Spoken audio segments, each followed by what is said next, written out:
Hey guys, what's going on? Anthony here with Raw Hunting.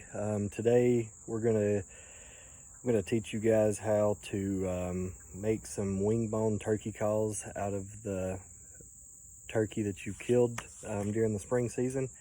I've got some here. Unfortunately, I won't be able to show you how to remove the bones from the wing. These bones have already been removed from the wing, but from that point on is where I'm gonna pick up and going to show you guys how I build the calls from start to finish. Let's get to this and I'll show you how it's done. Alright guys, so I've got enough bone here to build 3 calls with. First thing, like I said, these have already been removed from the wing, so the first thing I'm going to do is just try to clean them up with my knife here a little bit. Scrape some of this excess meat off.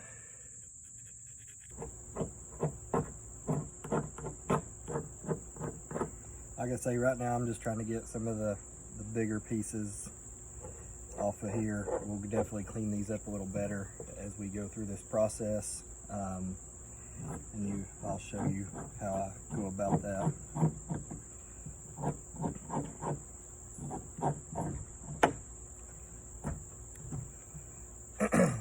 So once you've got these pretty well cleaned up, you're going to want to take, and you've got the joints here. We're going to cut these off. I just usually use a simple coping saw. Hacksaw will do the same. And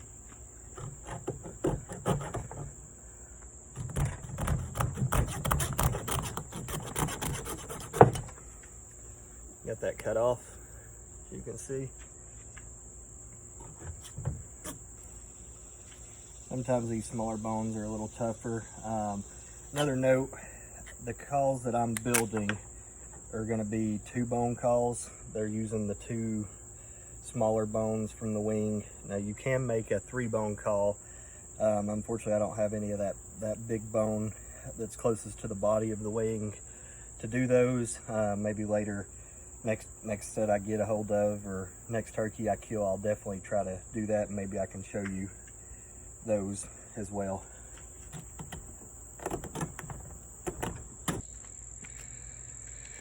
So okay guys, once we've got all of our ends cut, we're going to throw these in some water with a little bit of dish soap. Alright guys, we've got the bones, boiled them down. The next thing we're going to do is kind of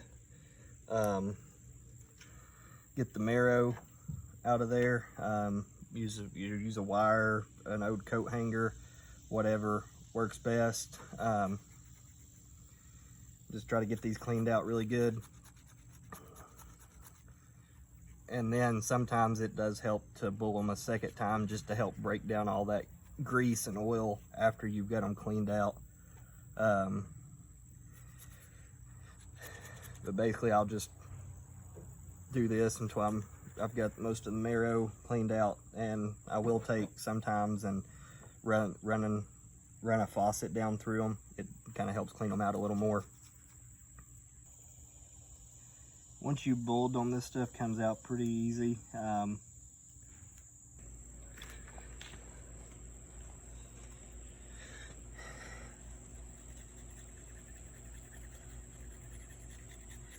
also like to kind of scrape all this with just a knife, scrape any excess meat pieces, just to clean them up a little more. As you guys can see, that's got those pretty well cleaned up. I am gonna throw them in get some fresh water here and put a little dish soap in there just to degrease these a little more. And then once I bring them out, I will finish them off with a little bit of sandpaper, and then we'll start the bleaching process.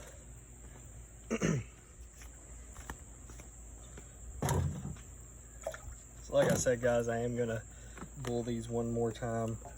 Put a little bit of dish soap, throw the bones back in there. This is basically just a boil to degrease. They're pretty cleaned up, so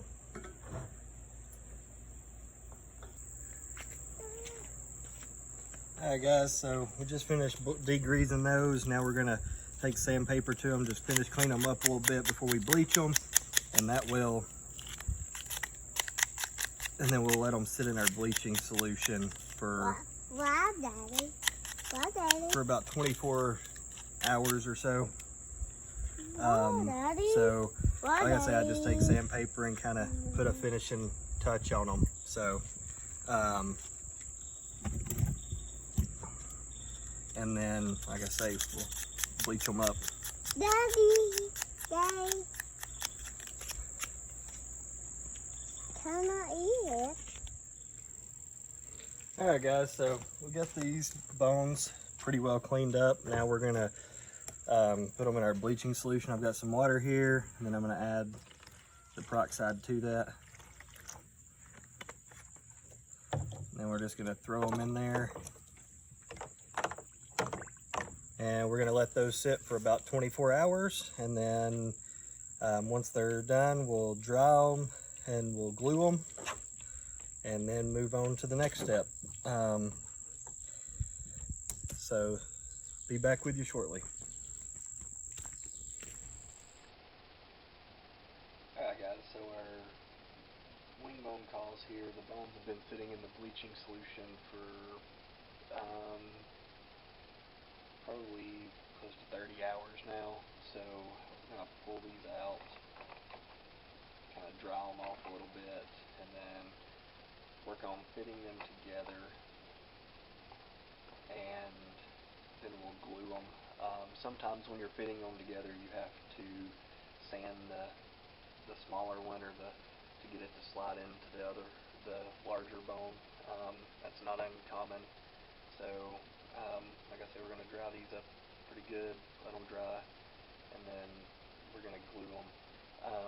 The glue I've been using the last several of these I've done is just the Gorilla Super Glue Gel. Seems to work pretty good. I usually let them sit and dry really good for 6 to 8 hours, and they're usually dried pretty good. So I let them sit that long just so the glue's good and cured. I know that glue probably sets up a little faster than that, but that's how long I typically leave them, just to make sure they're good and dry. So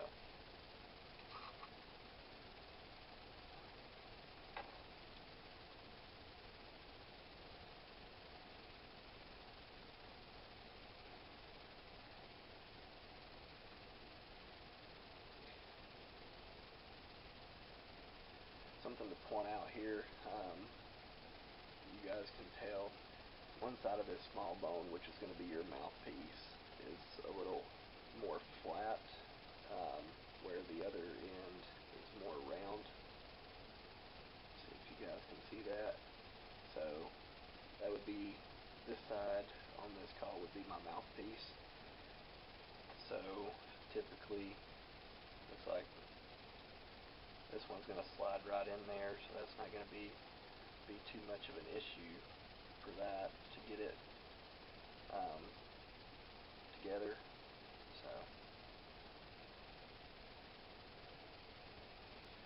I've got these pretty well, I think, fitted together. This one I think I'm going to have to do a little bit of sanding too.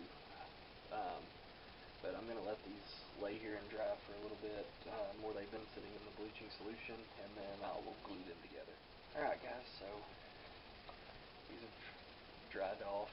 Now we're going to, I've got them fit. I did have to sand the one, and actually ended up having to trim one of them just a little bit, but we're going to, as you can see,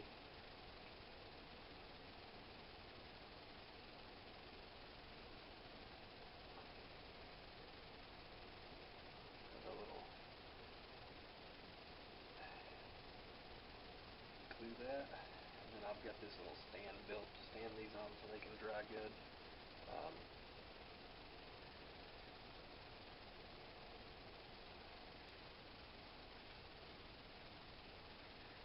So now that we have all of these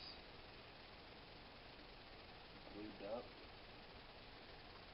we're going to let them sit and let the glue dry good, and then the next step we will put our epoxy on here to dry to make a smooth transition to do our thread wraps.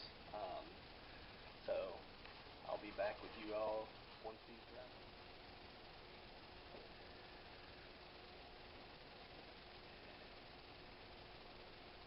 Alright guys, so get these where we glued them. They are pretty well set up, and now I am going to do the putty. I use JB water weld. Basically it's a two-part epoxy. I mean, this call is ready to use as is, but I use the putty to make a nice smooth transition from the smaller bone to the larger bone, for basically for my thread wraps. So this putty, just basically trim me some off, mix it up so it's a nice consistent color. Now we're going to take that and wrap it around our caul, just kind of smooth it down good.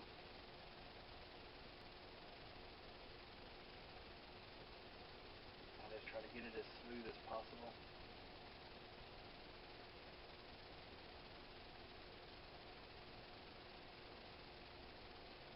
The thing that I like about this particular putty, epoxy, whatever you want to call it, is once this stuff dries, it'll dry hard, and then you can kind of sand it down to make a nice smooth transition. As you can see there.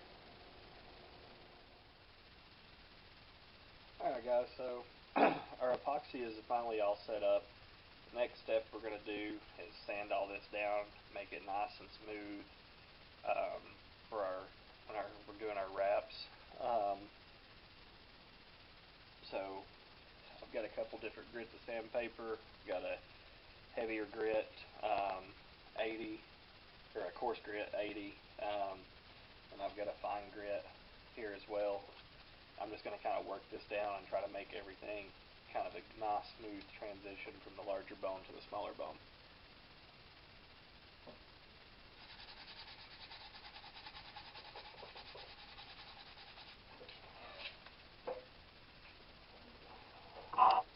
So as you can see there, it's got that kind of smoothed down a little bit.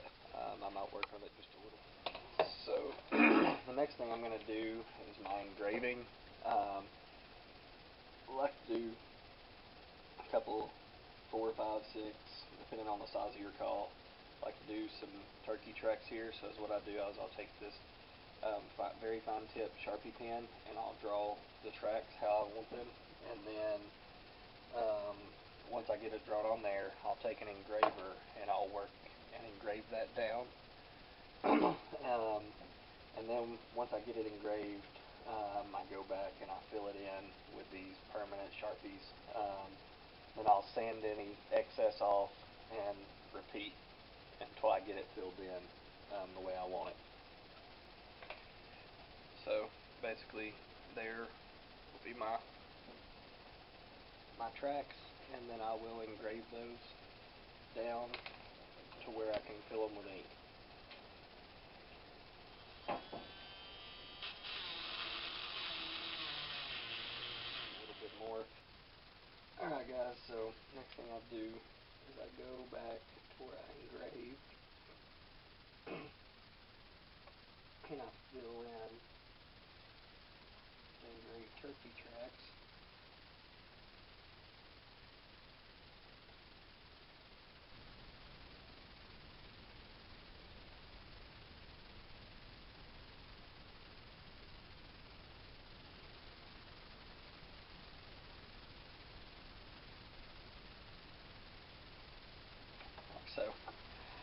So then, as you can see, kind of bled over a little bit, but that's what we'll do. We'll let this dry really good, and I'll take sandpaper and sand down where I drew that in, and the ink will sit into the engraving spots, and then the bleed out will sand off. Alright, so, hey guys. So, this ink's been setting for a while. We're gonna sand it down and see what it looks like. So once we've sanded it, we're gonna take a rag, dip it in water,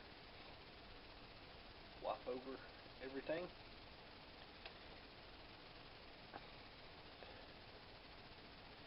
As you can see, got the turkey tracks pretty well laid out. Alright guys, so for our thread wraps, we're going to start with our first one here. The way I like to start this is I'm going to pull my tag end down on the underside of the caul of my trim color.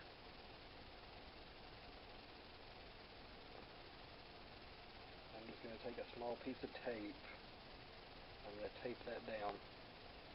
Alright, well, come loose. That figures. Let's tape it again. Alright, so I've got that on there. So next, I'm going to come in here where I've got my lines marked for my trim bands. I'm going to bring that around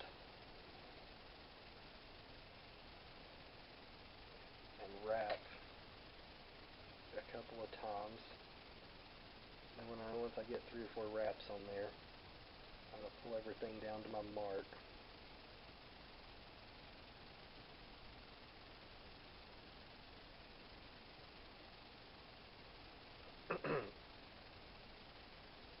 And then I'm just going to continue to rotate the caul and wrap this, stopping every once in a while to make sure I'm getting everything good and tight. That's the main thing with doing these thread wraps. You got to get them really good and tight and keeping those gaps out of them so it looks good once you put your finish coat on them.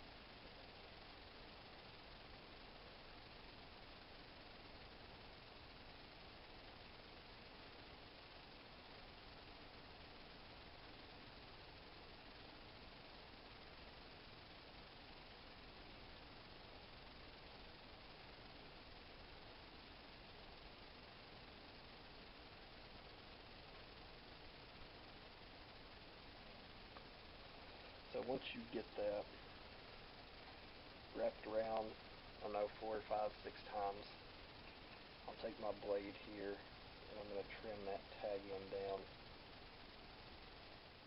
Alright guys, so I've got down to my line, so the next thing I'm going to do is I'm going to pull that end, trying to keep it as tight as possible. Right. And I'll tape it. I'm also going to take my main color and tape it down. And we're going to bring it down. We're going to fall right in where we quit with our trim. Get 3 or 4 really good wraps, and then we're going to trim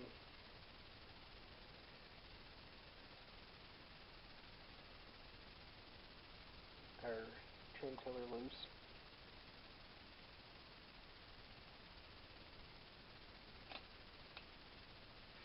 Lay it over to the side. Now, as you can see, we're just going to keep wrapping our main color, keeping everything nice and tight, closing up all those gaps. We're going to wrap it down to this line here. Here in a minute I'll trim that tag off just so it doesn't leave a lump in there.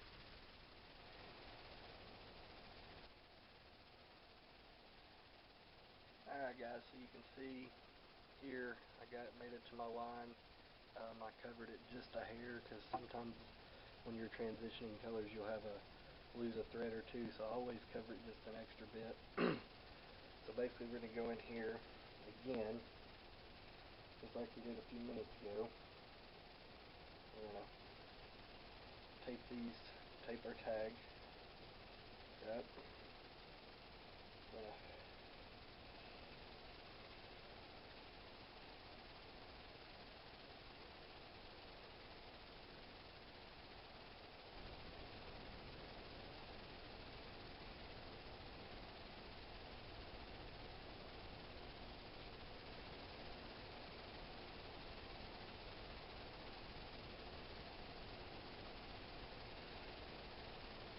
We're going to cross back over that, pull it right up against our red, and once we get about,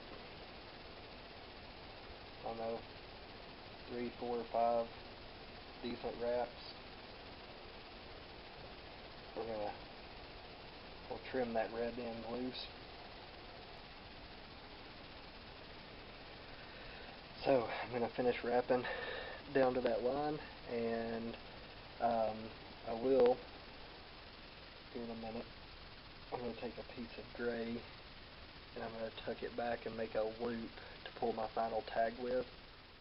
Alright guys, so I'm going to show you how I put my loop in to do my final tag. So I taped where I stopped my trim wrap here. I take this loop, I'm going to lay it right on the underside of my caul here. That's not a tape. I'm going to tape here at the loop end. So you can see here's my loop. I'm going to tape my leg ends down here on the end of the caul just to keep that out of the way. So the concept of that is when I get to the end of my trim, I'll pull my tag end into the loop, and I can drag the loop back through. That'll pull my tag end back underneath my wrap to where it pulls it all back together. So I'm going to go ahead and finish up my trim wrap, and I'll show you how I do that in a minute. So as I was saying there a minute ago on my loop, I pulled that through, trimmed the tag end off. I won't pull any of this excess tape off here, and it's basically just kind of finishing and putting the finishing touches on, making it all, finishing it up, making it all look good. I'll take a piece of sandpaper just to kind of get some of that sticky tape off. I think I got most of it. Alright guys, so I had these little decals made to put our mark on the cauls, and they turned out pretty good.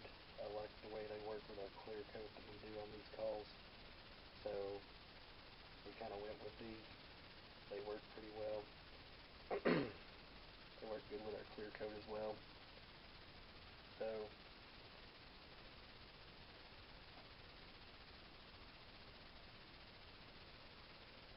as you can see, it's got our raw logo, our Degreasing X, our thread wraps.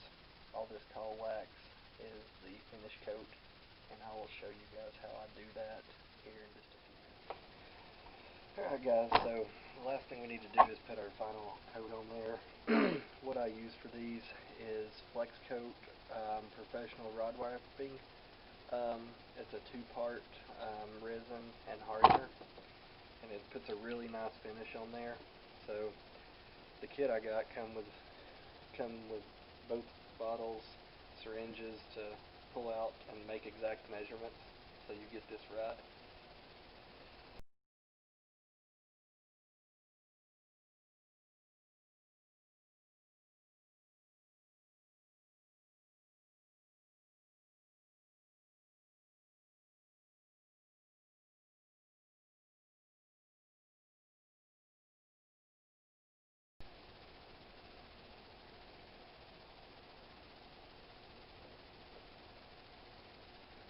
So now that I've got that mixed good, I'm just going to take and we're going to take paintbrush, small paintbrush, and we're going to put a really good coat on this thing. The best way to do this is kind of rotate the caul and brush a nice coat on it.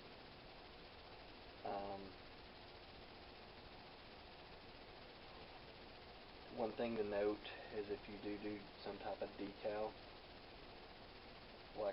like I'm doing on these, make sure that the decal does not have latex in it, because this flex coat reacts to latex and will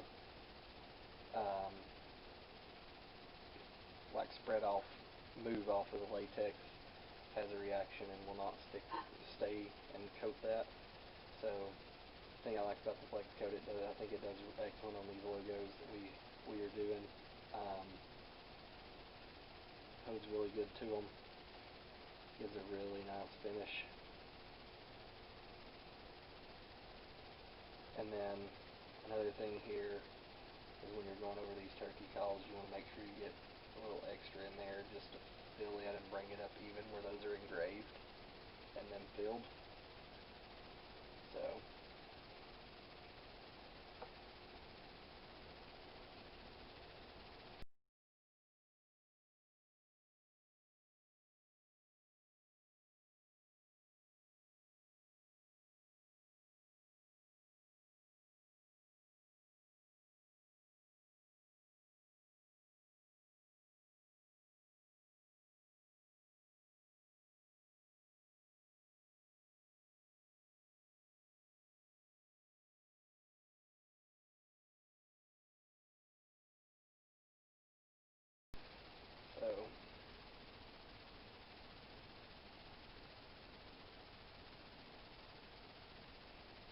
kind of looking at the caul here,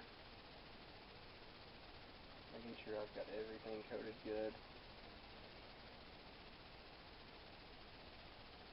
So once I get down to the end, I have a little block here with some tags in it that I like to use just to kind of finish it out.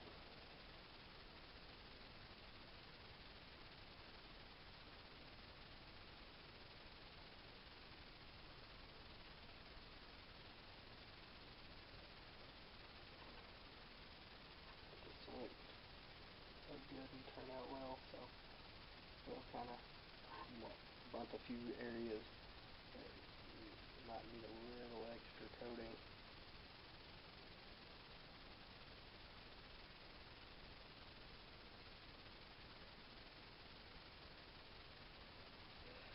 So once I get that coat on there, I let everything dry, and it takes 6 to 8, sometimes a little longer, for this to dry and cure good. If it's sticky to the touch, it's not set up completely, so make sure you give it plenty of time to set up. Alright guys, so here is the finished product of that turkey caul. This is the flex coat that has dried, and this is the final result. Like I say, these are usable once they're glued together, but I like to make them look pretty nice. So, and the way these cauls work is it's a suction caul. So you put it between your lip and